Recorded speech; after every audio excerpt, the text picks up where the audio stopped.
Je, dini la Kipentekoste liko kwenye Biblia? Acha tuone.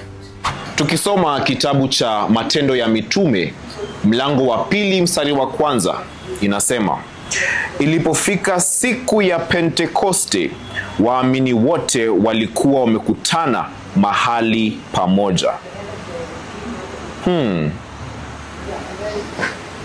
Kisoma kitabu cha Matendo ya Mitume, mlango wa 20 mstari wa 16, inasema: Paulo alikuwa ameamua tusipitie Efeso ili asitumie muda mwingi katika jimbo la Asia, kwa sababu alitaka kama ikiwezekana afike Yerusalemu kabla ya siku ya Pentekoste.